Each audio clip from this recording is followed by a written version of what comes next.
Alright, so 2018 Yamaha R6. We're going to be doing the spark plugs on it today. So, let's get started. So we're going to pull the seat off right here. The Allen's T5, or the T5. It's an Allen, it's a 5mm Allen. Those side panels here held in by a 4mm Allen. Both sides. You just grab it, you slide it backwards so it comes out. When you take them off, you're going to slide them back. So you have the little hook here that hooks there, and then this one goes here, and of course this one is like right here underneath the.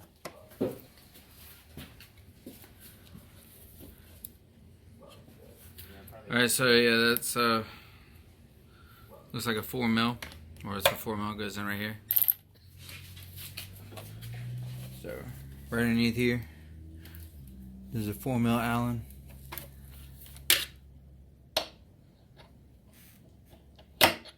Can't get it.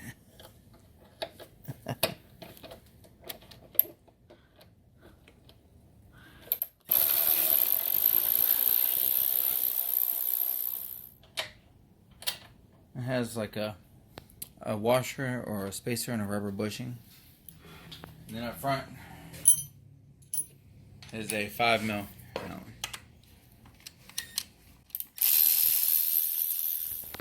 Alright, so from here, before you can pick up the tank, you have these two little, there's like a line, and it's on both sides.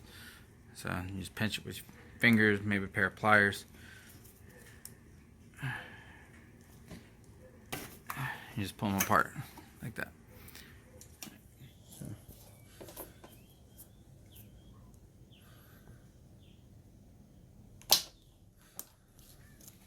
Alright, so now those are connected, it should just be able to pick up.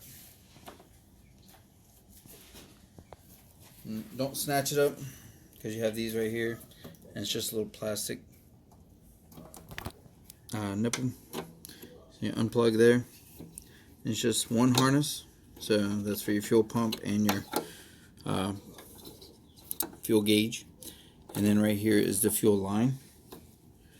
So you squeeze that here and here, and you can disconnect that. 10mm. You don't have to remove this, but for the sake of this video, I'm going to.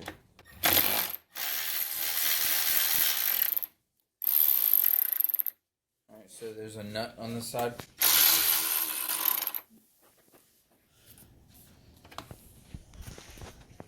All I smell is fuel because you splashed it on my face. Oh. Sorry. Alright, so right now we have the gas tank removed.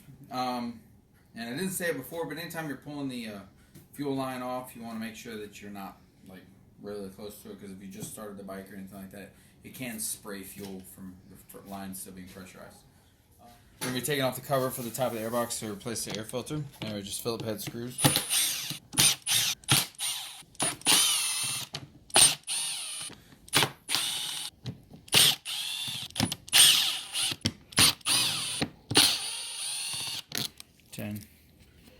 And not sure.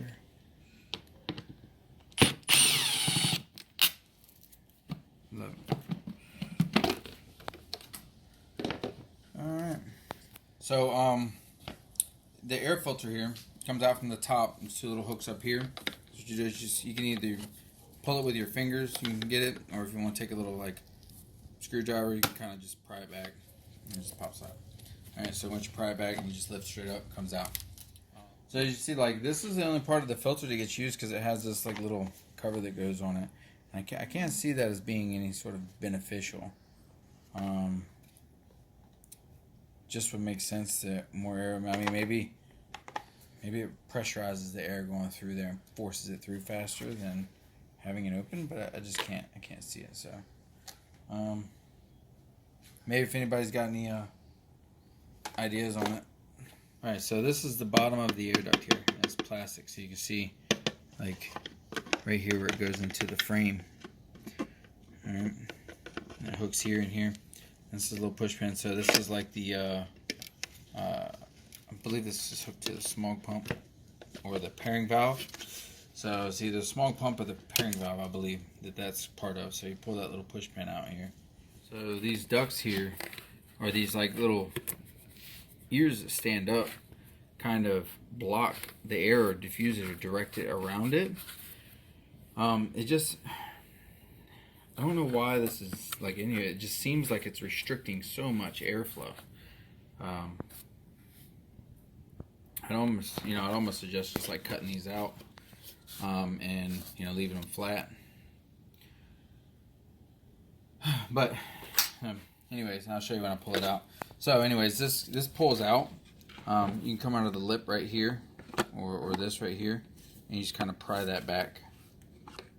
Okay, and it pops up, and you have one on this side right here, so you just kind of get underneath there, and you just pry it up. Okay. And then you just kind of pull it out. This has to slide to the side here.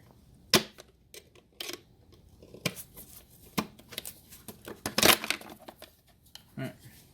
You see, like, the air hits this. You got like one here, it's like, I guess, a hole for rain water to come through. But, I mean, it's not like it's airtight or anything. You have lots of holes in it. But the air comes in, it kind of hits this, and this is how the intake sits.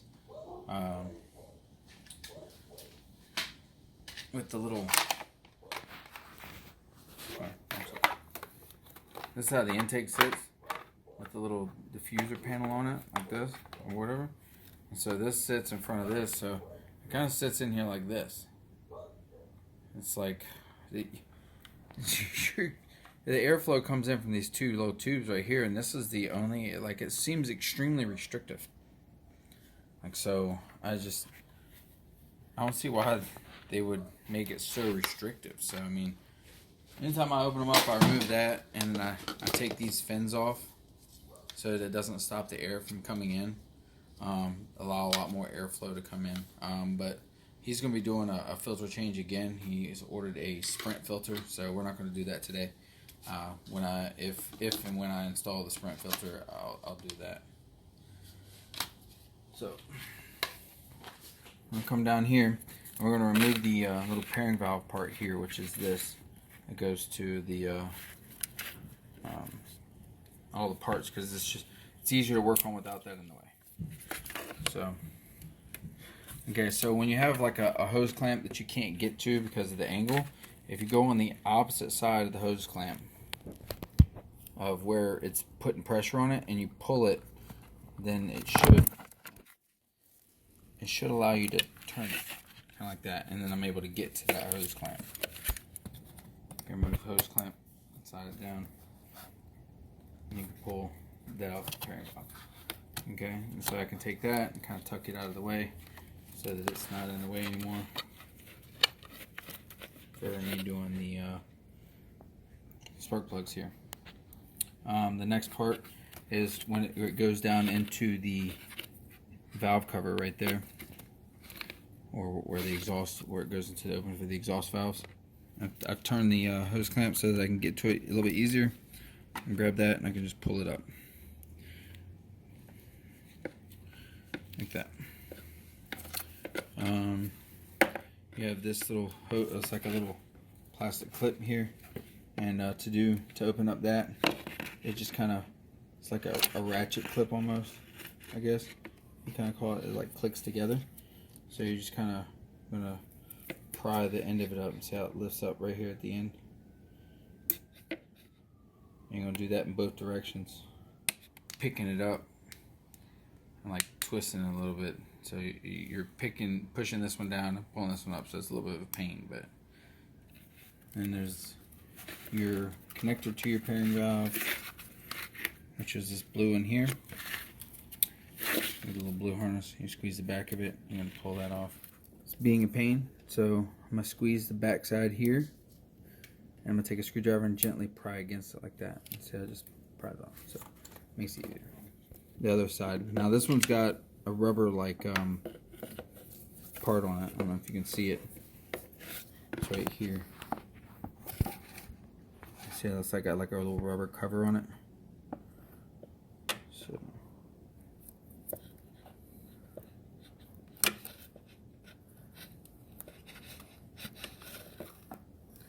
see it.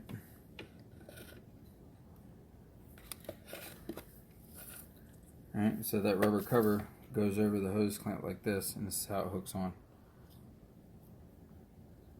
So that's how it's on the hose, on the clamp itself. So you just kind of pull this side up here, and you can just take it off. I use the pliers to spin this hose clamp to get the angle I want. You see how it's facing forward now? So it makes it a little bit easier. So then you get that off, and then this should just come out. So this little bugger, it's kind of a pain to get out, but once you get it out, it makes things easier to work with now. This is out of the way. Putting it back in is not even half as hard, but it's out of the way now. It's easier to remove that, or it's easier just to remove that than it is to try and work around it. Because, you see, now you can see the spark plugs here. These are the coils. Alright, so there's the clip, and this is the part that you push down right here. So we're going to squeeze that and pull back on the harness. Or for this coil over here, you can see it here. It's hard to get my hand back there to really grab onto it. So what I do is I take my screwdriver and I kind of push down against the harness, just the harness, and then I'll push the release on the back and use the screwdriver to gently push the harness off. See? The coils can be a little bit of a pain to take out. A lot of times they don't want to let go. You can try and get something underneath of it and gently pry it up. But just be very careful. You don't want to put a whole lot of pressure like on this part of the coil, because if you're trying to get underneath of it to pry up on it, you don't want to damage the coil or break the edge of the coil by trying to pry up on this part of it. So, Don't you normally use your hose clamps? so this, you can pry up and you can break that off. So just don't break it. It's best if you just can pull it off. So when I'm pulling it out, a lot of times I'll grab it and I'll pull it, and I just kind of twist it at the same time I'm trying to pull up and get it to let go.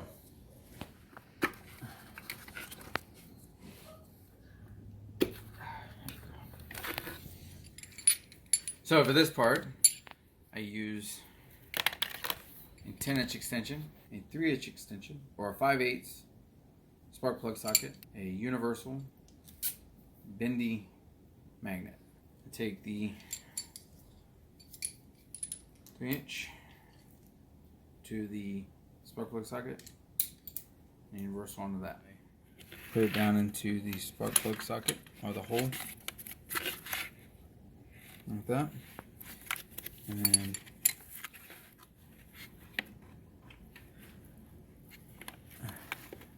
it's got a little lock on it, so I have to go down there, mess with the lock.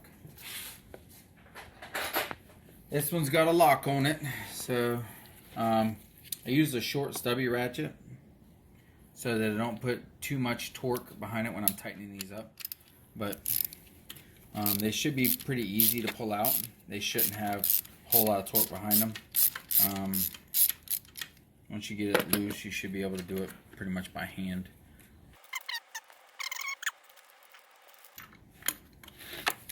So this is where the magnet comes in.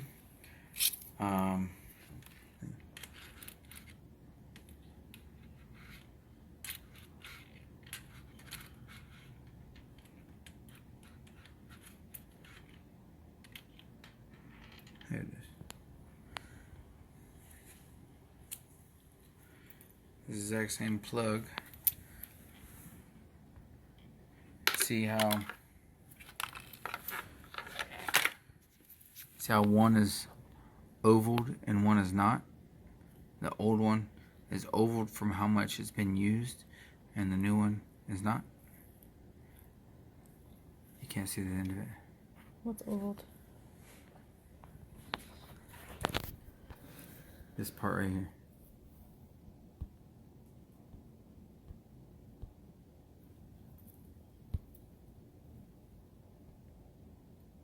See it? Mm-hmm. And this one's perfectly round. That changes the gap. It having a larger gap now than from stock or from where it's supposed to be. So changing the gap changes the performance. So that's part of the reason. One of the reasons is you want to make sure that the carbon isn't built up too much and it dies down the spark. The other part is because these do wear out from sparking so much. These are both NGKs. They're the exact same plug, CR10EKs. Just one is ovaled now from use and one is not. What I do when I'm putting them in is I gently put it in with like 2 fingers. I hold on to it. 2 fingers. You don't want to drop it, so I put it against the sidewall with 1 finger and kind of hold it against the side until I can get it as low as I can with my finger, and then I let it go so it gently falls down in there. Because what happens is if you just drop it down into the hole, it'll fall down and hit the side of this on the bottom, and so if it falls down, it hits the bottom like this, then that can change the gap. You don't want that to happen. So it's very unlikely that it will, but minimize how hard it falls into the bottom. The reason I put the spark plugs in like that is because most spark plug sockets have a rubber grommet that go down inside of here. So when you go to put this back in, you know a standard spark plug socket you can shove the spark plug in there and it'll hold the spark plug. This would used to, but it will hold the spark plug and you can put it down in there. The problem is when you're trying to get the spark plug socket back out, it wants to stay on the spark plug and often gets stuck, and then you're having to try and get the spark plug socket out without it falling all over the place. So I dropped the spark plug in there first, and then I kind of gently push the socket down there and spin it a little bit back and forth, and it falls onto the spark plug. And then when you're screwing it in, you want to make sure that down here you have the extension and everything perfect. You want it perfectly centered when you start to screw it in. You don't want it crooked or anything like that. So you screw it in by hand so that if it gets tight, you're not torquing it down, because you don't want to cross thread these. Very expensive if you do. It's very difficult how long and skinny the hole is. It's very difficult to cross thread it, but it is not impossible. Alright, so once you get it to where it's snug by hand, you can use your ratchet and you just kind of, I hold it close to the middle, my hand right over the middle, so that I'm not getting any real torque behind it. I don't want to have a lever out here that I'm pulling on. So I just want to be able to make it pretty much hand tight. And then the socket comes out real easy. It's not stuck on the spark plug and end up staying there. So now we'll go to the next one.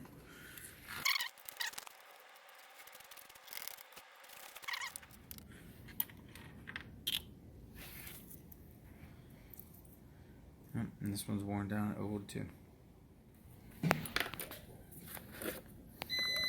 So again, we're gonna put this down in there. And I kind of hold it up against the side.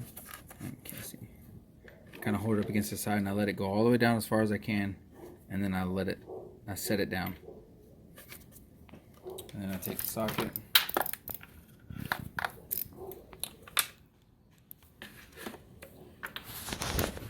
And see, it stops here, and I just kind of wiggle it and it drops down. You don't want to like push on it or anything like that, again, because you can bend those little nipples that stick down off the bottom. So, and like I said, you keep that centered into the hole so that you're making sure that it stays where it's supposed to be, or it's lined up into the hole as you're spinning it. You don't want it off to the side like this, because you're putting unnecessary tension on it. You want it as centered as possible as you're doing this. Once you get it snug with your hands,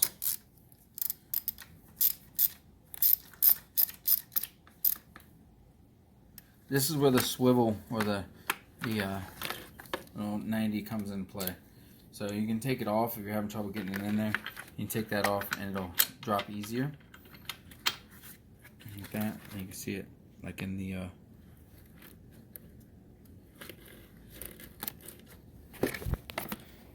side of the tube. See it down in there? So then I take this.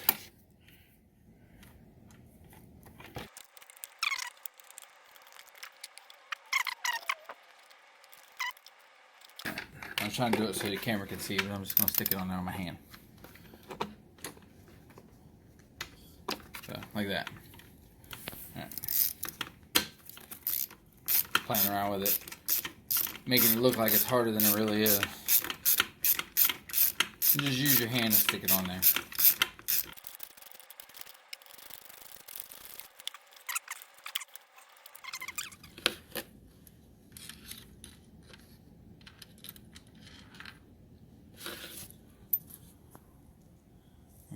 They're all pretty evenly worn.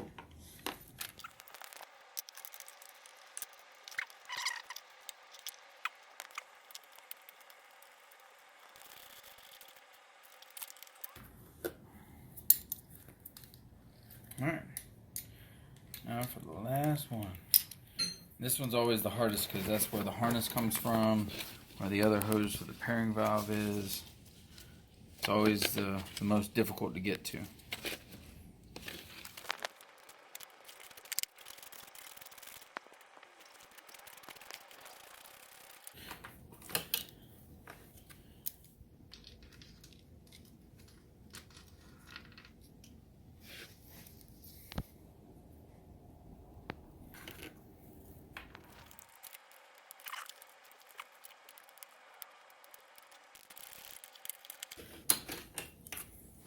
Alright, so now the spark plugs are in. I'm going to put the coils back in.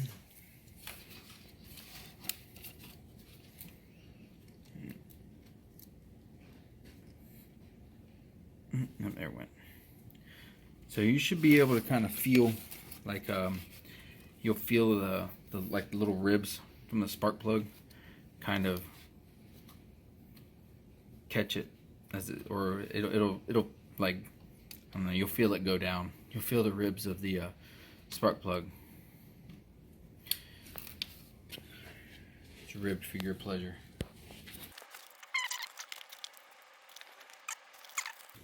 As I put them back in, I also plug them in. That way I don't forget.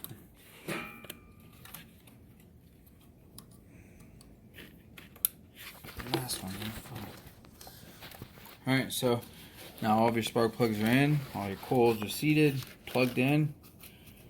So now we're going to put the pairing valve back on, or the smog pump, or however you want to call it. This part. Okay. So just push it down. Both sides there. Take my angle pliers here.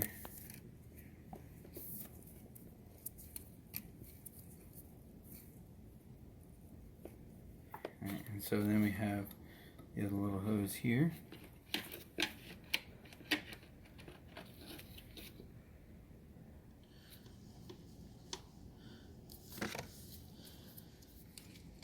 What are you doing right now? I'm plugging the pairing valve back in, which is that blue harness. Alright, so now the pairing valve, like I said, it goes in a lot easier than it comes out. You have to work with it a couple minutes, but putting it back in is walk in the park. We have the little plastic here.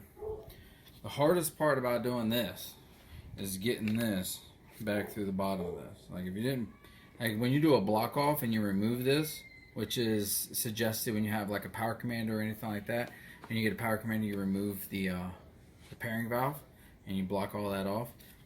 It makes this nothing to put back in, especially if you remove all of the little air diffusers and everything like that. I take my long pliers here. I grab the little like bracket, I guess you call it, the mount. Okay. And I take this and I put it down inside. I kind of got to get one side in like that. And I lost grip of my bracket there.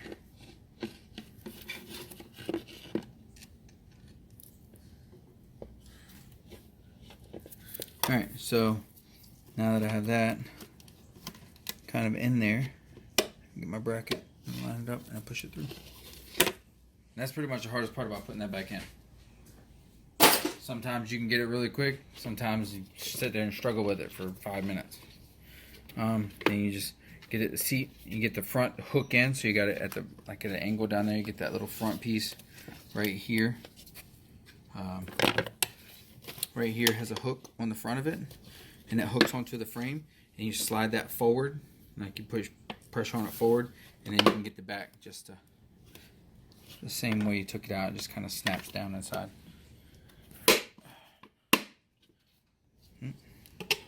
Line up your little pairing valve mount there.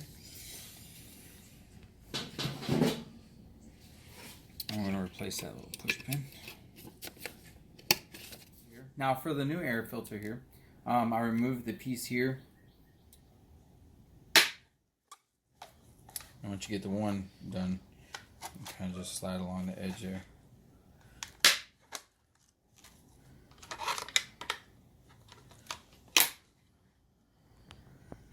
And it kind of opens this whole filter up. I would feel that that's better. Like, just to put this brand new filter in there and have the whole area being able to get air or airflow. So, you get it, you're going to do straight down like this, because it's got these two pieces right here, and this is what you're trying to get the bottom of the airbox in right here. So, it goes along this ridge. You just kind of push it straight down, so it's pretty much touching the little screws here, and then you just kind of get the right position, and you push it forward, and it should click down. Air filter's in there. Top of your intake here. Airbox. Top of your airbox here. Put that back down. Whatever. If you're going to use a impact, don't strip screws, please. And then now this is like a, once you have that, you just go.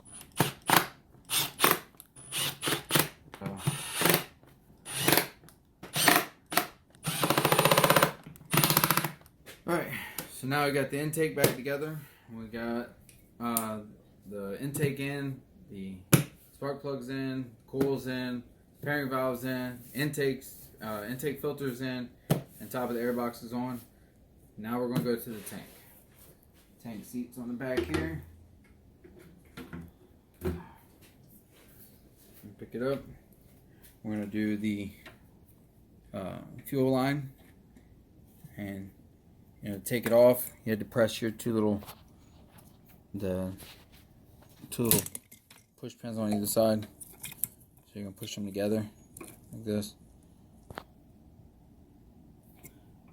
and then to put it back on, you just push it on. You have your harness here. And bring that down. Bring the tank down so you can get it plugged in. Clicks in. All right. So now we still have our vent lines.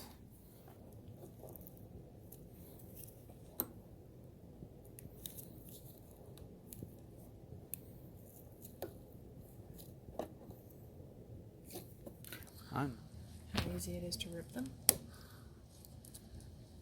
Nope. Okay.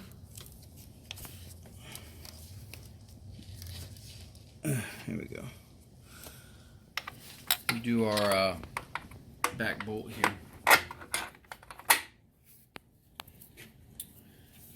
And the 10mm.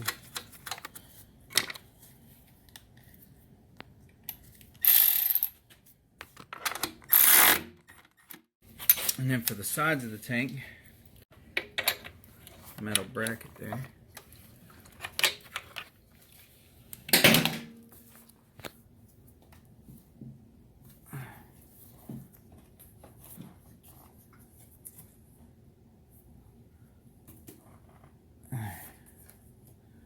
Make sure that's lined up.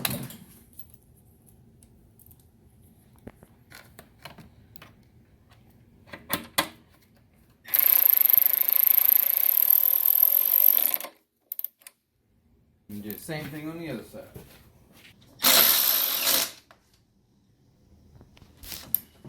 Switch to number 5. We have the front bolt. Switch back to number 4.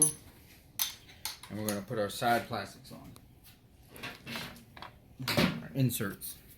So this hook here, alright, this hook here goes here. Alright, so you're going to get that lined up. So what we do is, you kind of get it a little bit further back, behind it. You can kind of see down to where this one starts. You can see where it starts. Where you're going to put it behind this hook right here, just a little bit. And this front one here, you can see where it kind of drops into the hole, like that. All right, and then so you get that lined up, and you kind of hold it in against the tank, and you slide it forward. You're gonna do that until you see the screw hole right here line up.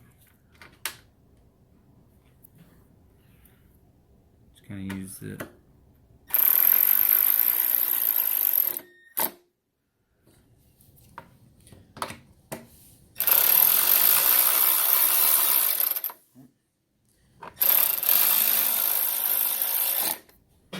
Goes down in the front, slides forward.